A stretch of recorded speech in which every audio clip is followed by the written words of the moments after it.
Hi student, good morning. Today we are going to learn about 12th Commerce chapter 14 marketing and marketing mix. Last lesson we are seeing marketing concept. Now let's discuss marketing and marketing mix. What do you mean by marketing and marketing mix? Marketing na already we know that one. Marketing தான் நம்ம என்னென்னு பார்த்துருக்கோம் ஓகேவா சந்தை இடுதல் சந்தை இடுகை அப்படின்னு பார்த்தோம் இல்லையா அண்டு மார்க்கெட்டிங் மிக்ஸ் மீன்ஸ் சந்தை இடுகையின் கலவை அப்படின்னு சொல்கிறாங்க ஓகேவா here given the snapshots first segment marketing சந்தை இடுகை அதில் என்னென்னலாம் பார்க்க போகிறோம் அப்படின்னு பார்த்தீங்கன்னா evolution of marketing definition of marketing functions of marketing second segment marketing mix சந்தை இடுகையின் கலவை meaning and definition elements of marketing mix matrix இதெல்லாம் தான் நம்ம இந்த லெசனில் பார்க்க போகிறோம் ஃபஸ்ட்டு இன்ட்ரடக்ஷன் பார்க்கலாம்டா சரியா Marketing is one of the business functions that all activities that take place in relation to markets for actualize potential exchange for the purpose of satisfying human needs and want. In other words, marketing is performance of buying activities that facilitate to more flow of goods and service from producers to ultimate user. இன்ட்ரடக்ஷனில் என்ன சொல்லியிருக்காங்கன்னு பார்த்தீங்கன்னா மார்க்கெட்டிங்கிறது one of the business function அதாவது அது ஒரு தொழில் சார்ந்த ஒரு பணி அப்படின்னு சொல்கிறாங்க அதே மாதிரி ஒரு மனித தேவையையும் விருப்பங்களை பூர்த்தி செய்யக்கூடிய எல்லா நடவடிக்கைகளும் நடத்துகிறதே பார்த்திங்கன்னா மார்க்கெட்டிங் தான் ஓகேவா ஒரு ப்ராடக்ட் ப்ரொடியூஸ் பண்ணுறதுலேருந்து கன்சியூமருக்கு போய் சேர்கிற வரைக்கும் இன்பிட்வீன்குள்ளே நடக்கக்கூடிய எல்லா ப்ராசஸுமே என்னன்னு பார்த்தீங்கன்னா மார்க்கெட்டிங் அப்படின்னு சொல்கிறாங்க ஹியூமன் நீட்ஸ் அண்ட் வாட்ஸ் மனித தேவையையும் அவங்களோட சாட்டிஸ்ஃபேக்ஷனையும் பூர்த்தி செய்யக்கூடிய விதமாக நடக்கக்கூடியது தான் இந்த மார்க்கெட்டிங் அப்படிங்கிறாங்க இதை in other words marketing is the performance buying activities இது என்னென்னா வாங்கக்கூடிய ஒரு நடவடிக்கையும் விற்கக்கூடிய ஒரு நடவடிக்கையும் இருக்குது அப்படின்னு சொல்கிறாங்க சரியா மோர் ஃப்ளோ கூட்ஸ் அண்ட் சர்வீஸ் பொருளும் பணி சேவையும் இதில் இருக்குது அப்படிங்கிறாங்க ஓகேவா ஃப்ரம் ப்ரொடியூசர் அல்டிமேட் யூசர் அதாவது தயாரிப்பாளர்களுக்கு இதுதான் என்னது அல்டிமேட் யூஸராக இருக்குது அதாவது ஒரு நல்ல பயனளிக்கக்கூடிய ஒரு விதமாக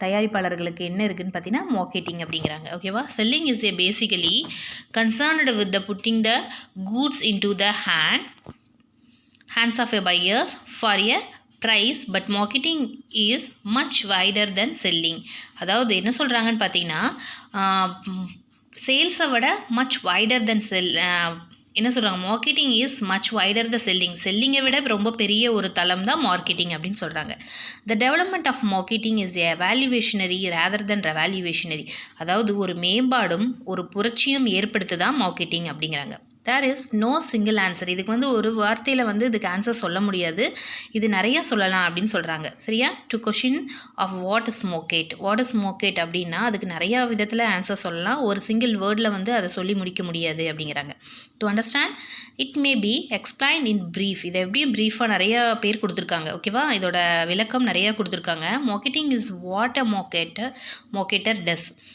but this meaning lakhs clarity அதாவது இது நிறைய லட்சக்கணக்கான பேரோ ஒரு ஆத்தர்ஸும் இது நிறைய விரிவாக்கமாக சொல்லியிருக்காங்க அப்படிங்கிறாங்க இன் அண்டர்ஸ்டாண்டிங் த சப்ஜெக்ட் இந்த சப்ஜெக்டில் நம்ம தெரிஞ்சுக்கலாம் ஓகேவா the valuation of marketing is as old as the Himalayas என்ன சொல்கிறாங்கன்னு பார்த்தீங்கன்னா பழங்கால ஒரு இமயமலை மாதிரி தான் இந்த மார்க்கெட்டிங் அப்படின்னு சொல்கிறாங்கடா சரியா it is one of the oldest profession in the world அதாவது இந்த உலகத்தில் பார்த்திங்கன்னா ரொம்பவுமே பழமையான ஒரு தொழில்னு கூட சொல்லலாம் அப்படின்னு சொல்கிறாங்க marketing is indeed and ancient art இது ஒரு பழங்கால கலைன்னு கூட சொல்லலாம் அப்படிங்கிறாங்க it has been practised in one form or other since the days of Adam and Eve அதாவது என்ன சொல்கிறாங்க ஆதாம் ஏவாள் காலத்திலேயே மார்க்கெட்டிங் இருந்துச்சு அப்படிங்கிறாங்க the word marketing has been defined differently by authorities in different ways நிறைய அத்தாரிட்டிஸ் என்ன பண்ணாங்கன்னா இதை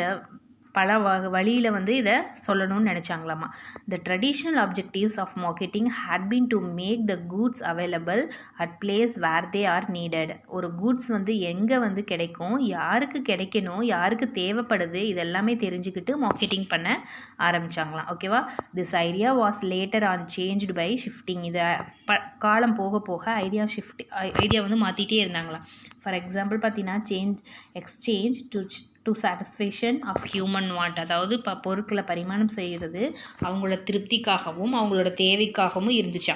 different authors try to give suitable definition from their view point. அவங்கவுங்க வியூ பாயிண்டில் நிறைய ஆத்தர்ஸ் வந்து இதுக்கு டெஃபைன் பண்ணியிருக்காங்களா.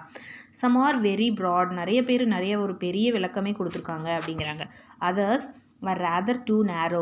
கொஞ்சம் பேர் என்ன பண்ணாங்களா, ஒரு முற்போக்கு பாதை, இது இனி அட்வான்ஸ்டாக இருக்குது, நிறைய நடக்கும், அட்வான்டேஜ் வந்து இதுக்கு வந்து என்ன சொல்கிறது, நிறையா ஒரு முற்போக்கு கலை, இதுக்கு வந்து சொல்லி அடக்கவே முடியாது அப்படின்னு சொன்னாங்களாம். Some emphasis on the traditional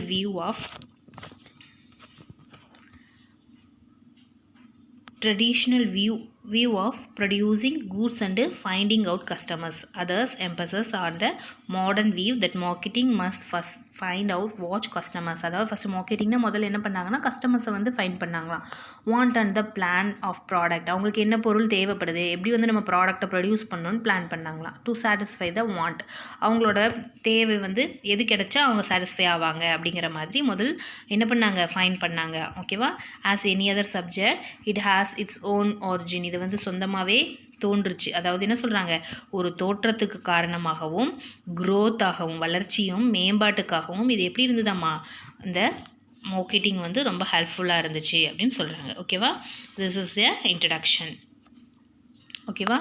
பார்த்தீங்கன்னா இன்ட்ரடக்ஷனில் என்ன கொடுத்துருக்காங்கன்னா, அந்த காலத்திலேயே this is a oldest profession in the world அப்படின்னு சொல்கிறாங்க. ஏன் அப்படின்னு பார்த்தீங்கன்னா, அந்த காலத்திலேயே ஆதாம் ஹேவால் இருக்கும்போதே இந்த மாதிரி தான் ஒரு பொருள் வந்து தேவைப்பட்டுச்சு அப்படின்னா அவங்களுக்குள்ளேயே என்ன பண்ணிக்கிட்டாங்க, எக்ஸ்சேஞ்ச் பண்ணிக்கிட்டாங்க. எதை பேஸ் பண்ணின்னு பார்த்தீங்கன்னா, அவங்கவுங்க satisfaction.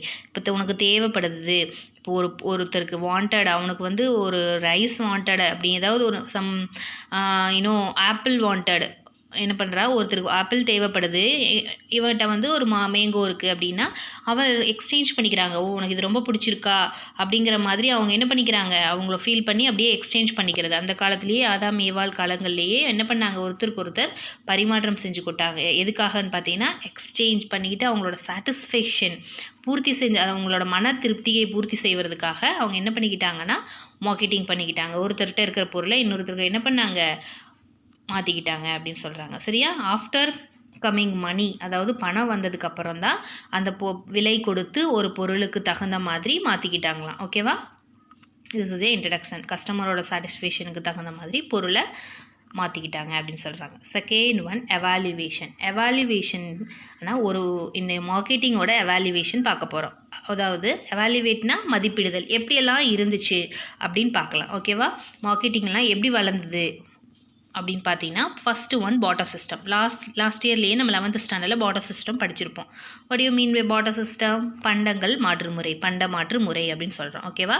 The goods are exchange against goods without any other medium of exchange like money. அதாவது பணம் இன்பிட்வீன் மணி வராததுக்கு முன்னாடி கூட்ஸ் அதாவது உங்கள்கிட்ட இருக்கக்கூடிய ரைஸையும் எங்கிட்ட இருக்கக்கூடிய வீட்டையும் நான் எக்ஸ்சேஞ்ச் பண்ணிக்கிறது. சர்ப்ளஸ் கூட்ஸ் வச்சுருந்தா நம்ம என்ன பண்ணிக்கிட்டோம், எக்ஸ்சேஞ்ச் பண்ணிக்கிட்டோம் இல்லையா. Already we know that one. இது நமக்கு நல்லாவே தெரியும் இல்லையா. பார்ட்டர் சிஸ்டம்னா ஒரு பொருள் இன்னொரு பொருளுக்கு கொடுத்து பொருள் மற்றும் மாற்றம் செஞ்சு கொண்டது. இன்பிட்வீன் மணி வராததுக்கு முன்னாடியே பார்ட்டர் சிஸ்டத்தை தான் நம்ம என்ன பண்ணோம், ஃபாலோ பண்ணிகிட்டு இருந்தோம். ஃபஸ்ட்டு ஸ்டேஜே மார்க்கெட்டிங்கில் இதுதான் அப்படின்னு சொல்கிறாங்க. ஓகேவா. இப்போ பார்த்தீங்கன்னா இந்த எக்ஸாம்பிள் கொடுத்துருக்காங்க, புக்ஸ் அண்ட் பனானா இந்த மாதிரி. ஓகேவா. Meat and any some things, ஏதாவது ஒரு திங்ஸ் கொடுத்து எக்ஸ்சேஞ்ச் பண்ணிக்கிறாங்க. ஓகேவா. This is a first stage of the marketing. எவாலுவேட்டில் மதிப்பிடுதலில் பார்த்தீங்கன்னா ஃபஸ்ட்டு வந்து இந்த ஸ்டேஜ் தான் அப்படிங்கிறாங்க. Second one production oriented company. மனிதன் வந்து ஒரு பொருளை இன்னொரு பொருள் தயாரிச்சு, அதாவது ஒரு பொருள் இன்னொரு பொருளுக்கு மாற்றிக்கிட்டான். அடுத்தபடியாக அவன் என்ன யோசிச்சான்னு பார்த்தீங்கன்னா ப்ரொடக்ஷனை தான் யோசித்தான் அப்படிங்கிறாங்க. ஓகேவா. ப்ரொடக்ஷன் மீன்ஸ் உற்பத்தி செஞ்சான். அது எப்படி செஞ்சான்னு பார்த்தீங்கன்னா,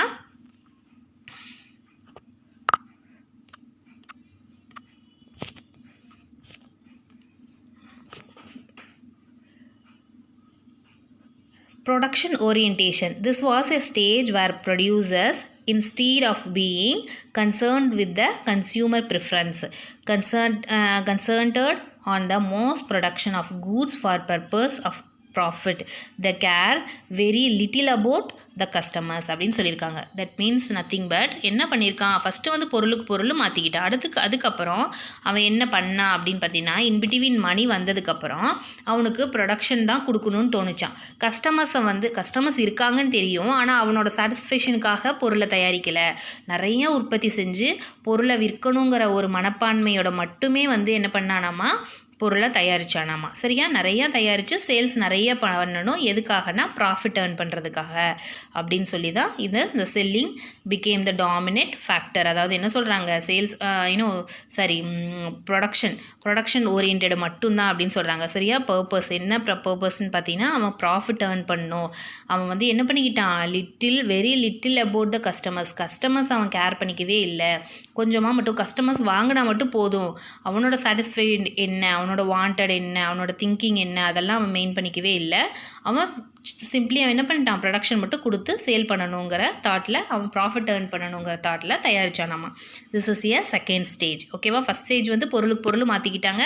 அடுத்தது இன்பிட்வீன் மணி வந்ததுக்கப்புறம் அவன் ப்ரொடக்ஷன் மட்டும்தான் அவனோட எய்மாக இருந்துச்சு. சரியா, ப்ரொடக்ஷன் மட்டும் பண்ணி சேல் பண்ணணும். கஸ்டமர்ஸோட இது வந்து அவன் என்ன பண்ணிக்கல, மெயின் பண்ணிக்கவே இல்லை அவன் அப்படிங்கிறாங்க. ஓகேவா, ஓகே. நெக்ஸ்ட்டு சேல்ஸ் ஓரியன்டேஷன் தான் தேர்ட் ஸ்டேஜ். ஓகேவா, என்னென்னா விற்பனை சார்ந்தது அப்படிங்கிறாங்க. ஓகேவா, the stage witnessed major change in all the spheres of economic life. The selling become the dominate factor without any effort for the satisfaction of consumer needs. அதே மாதிரி third ஸ்டேஜில் என்ன பண்ணா அப்படின்னா, விற்பனை சார்ந்தது மட்டும் விற்றா போதும் அப்படிங்கிற மாதிரி இருந்தானாம்மா. முதல்ல உற்பத்தி செஞ்சால் நிறைய உற்பத்தி செஞ்சுட்டே இருந்தான். ஓகேவா, ப்ரொடக்ஷனை கொடுக்கணும், எப்படியோ சேல் ஆயிடணும் ப்ராஃபிட்காக அப்படின்னு. அடுத்தது பார்த்தீங்கன்னா விற்பனை செய்ய ஆரம்பிச்சிட்டானாம்மா. சரியா, அதாவது விற்பனை மட்டுமே நடக்கணும் அப்படின்னு சொல்கிறான். சரியா, என்ன சொல்கிறான், இந்த பொருளாதாரத்தில் வாழ்க்கையில் ரொம்ப ரொம்ப முக்கியமானது என்னன்னு பார்த்தீங்கன்னா வியாபாரம் இல்லையா. ஒரு மனிதனுக்கு அதுதான் முக்கியமானதாக இருந்துச்சு அப்படிங்கிறான். அதாவது அவன் வந்து கன்சியூமரை திருப்திப்படுத்தக்கூடிய எந்த ஒரு நடவடிக்கையும் ஈடுபடாமல் சிம்பிளி அவன் என்ன நினச்சிட்டான், சேல்ஸ் ஆனால் போதும், அவனுக்கு மணி ஏர்ன் பண்ணால் போதுங்கிற மாதிரி அவன் இருந்தானாமா தேர்ட் ஸ்டேஜில். ஓகேவா, this is called a sales orientation.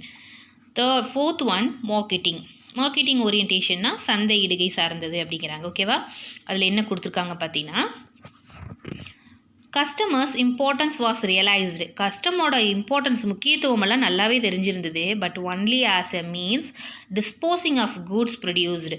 அவனோட பொருளை மட்டும் டிஸ்போஸ் பண்ணணுன்ட்டு ரொம்பவுமே என்ன பண்ணிட்டான், கான்ஃபிடெண்ட்டாக இருக்கான். ஆனால் காம்படிஷன் பிகம் மோர் ஸ்டிஃப். அதாவது போட்டிகள் நிறைந்த உலகமாக இருந்தது. போட்டிகள் ஏன்னா ஃபார் எக்ஸாம்பிள் காம்ப்ளான் இருந்தால் ஹார்லிக்ஸ் இருந்தால் பூஸ்ட், இந்த மாதிரி நிறைய எனர்ஜி ட்ரிங்க் கம்பெனிஸ் இருக்குது.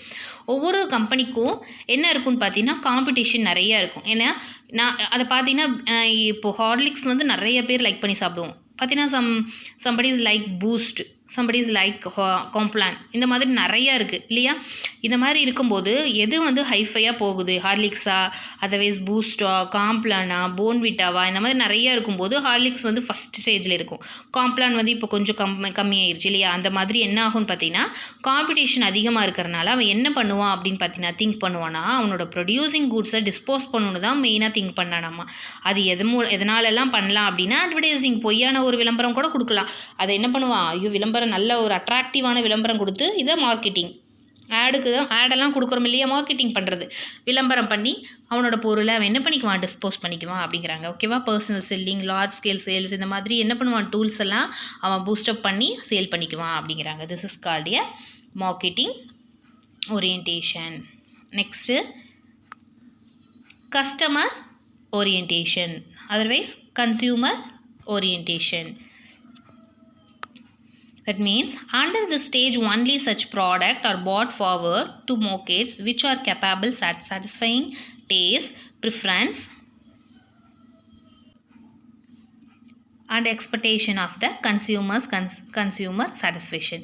Fifth stage தான் என்னன்னா consumer orientation, அதாவது நுகர்வோர் சார்ந்த ஒரு முயற்சி அப்படிங்கிறாங்க. மார்க்கெட்டிங் பண்ணுறதுல பார்த்தீங்கன்னா இந்த ஸ்டேஜ் வந்ததுக்கப்புறம் மட்டும்தான் under the stage only such product are put forward to markets அப்படிங்கிறாங்க. அதாவது என்னென்னா கேப்பபிள் ஆஃப் சாட்டிஸ்ஃபைங், அதாவது மனிதனோட அதாவது கன்சியூமரோட டேஸ்ட் என்ன, ப்ரிஃபரன்ஸ் என்ன, எக்ஸ்பெக்டேஷன் என்னன்னு தெரிஞ்சு சேல்ஸ் பண்ண ஸ்டேஜ் என்னன்னு பார்த்தீங்கன்னா 5th ஸ்டேஜ் தான் கன்சியூமர் ஓரியன்டேஷன், நுகர்வோர் சார்ந்த ஒரு மார்க்கெட்டிங்கோட வளர்ச்சி. அதாவது எவால்யூவேட் 5வது 5th ஸ்டேஜில் தான் இந்த மாதிரி பண்ணியிருக்காங்க. பார்த்தியா, இந்த நிலையில் மட்டும்தான் பொருட்கள் வந்து டெவலப்பான ஒரு பொருளையும் சந்தைக்கு கொண்டு வந்து, அதாவது மார்க்கெட்டுக்கு கொண்டு வந்து அது நுகர்வோரோட மனநிறைவுக்கு எப்படி இருக்குது, அவரோட சுவை வந்து அதாவது கன்சியூமரோட டேஸ்ட் என்ன, ப்ரிஃபரன்ஸ் என்ன, அவங்களோட சாட்டிஸ்ஃபேக்ஷன் என்ன, வாண்டட் என்ன, எக்ஸ்பெக்டேஷன் என்ன, இதெல்லாம் தெரிஞ்சு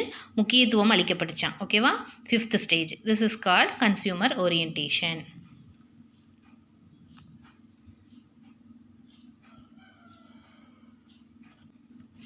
நெக்ஸ்ட் ஒன் மேனேஜ்மெண்ட் ஓரியன்டேஷன். ஓகேவாடா, மேனேஜ்மெண்ட் ஓரியன்டேஷன்னா மேலாண்மை சார்ந்த பணி அப்படின்னு சொல்கிறாங்க. ஓகேவா, தட் மீன்ஸ் என்னன்னு பார்த்தீங்கன்னா the marketing functions assumes a managerial role to coordinate all interaction of business activities with the objective of planning, programming and distributing satisfying products and services to the present and potential customers. That means nothing but managerial orientation எப்படி இருந்ததுன்னா மேலாண்மை சார்ந்தது. சந்தையீடுகளை பார்த்தீங்கன்னா ஒரு மேலாண்மை பணி செய்யுது. அதாவது ஒரு மார்க்கெட்டிங்னாலே அதுக்கு மேனேஜரியல் ஸ்கில்ஸ் வேணும் இல்லையா. இன்றைய சூழ்நிலையில் என்னென்ன பொருட்கள் வந்து தயாரித்தா யாருக்கெல்லாம் யூஸ்ஃபுல், எந்த கன்சியூமர் ரொம்ப அதெல்லாம் லைக் பண்ணுறாங்க, கஸ்டமர்ஸ்க்கு என்ன ரொம்ப பிடிக்குது, கன்சியூமர்ஸ்க்கு என்ன வாண்டட், என்ன எக்ஸ்பெக்டிங்க, என்ன ப்ரிஃபரன்ஸு, என்ன டேஸ்ட்டு அப்படின்னு தெரிஞ்சு அதோட நோக்கங்களை அறிஞ்சு பிளானிங் பண்ணி அதை ப்ரோக்ராமிங் பண்ணி டிஸ்ட்ரிபியூட் பண்ணுறது. சாட்டிஸ்ஃபைங், யாருக்கு தேவை வந்து நிறைவேற்றக்கூடியது, திருப்தி அளிக்கக்கூடிய ஒரு ப்ராடக்டை சர்வீஸ் பண்ணுறது தான் மேனேஜ்மெண்ட் ஓரியன்டேஷன், மேலாண்மை சார்ந்ததாக இருந்தது அப்படிங்கிறாங்க. எதுனா 6th பாயிண்டில் எவால்யூவேட், அதாவது ஸ்டெப் பை ஸ்டெப்பாக வந்து 5th ஸ்டேஜில் தான் கன்சியூமருக்கு தகுந்த மாதிரி பொருட்களை அவங்க என்ன பண்ணாங்க கொடுத்தாங்க. அதே மாதிரி 6th ஸ்டேஜில் பார்த்தீங்கன்னா மேனேஜரல் ஸ்கில்ஸில் என்ன யோசிச்சாங்க அப்படின்னு பார்த்தீங்கன்னா கன்சியூமருக்கு தேவையான நல்ல ப்ரிஃபரன்ஸ் என்ன, அவங்களுக்கு என்ன, அவங்களோட டேஸ்ட் என்ன, அதெல்லாம் தெரிஞ்சு பொருட்களை தயாரிக்க பிளான் பண்ணாங்களாம். ஓகேவா, this is called a managerial orientation. ஓகேவா, these are kinds of the evaluation of marketing. சந்தையிடுகையோட பரிமாண வளர்ச்சி, evaluation of marketing. Okay friends, இந்த வீடியோ உங்களுக்கு ரொம்ப பிடிச்சிருக்குன்னு நினைக்கிறேன். மறக்காமல் நம்ம சேனலை சப்ஸ்கிரைப் பண்ணிடுங்க. அது கூட பக்கத்தில் இருக்கிற பெல் சிம்பிளை கிளிக் பண்ணிடுங்க. தேங்க்யூ.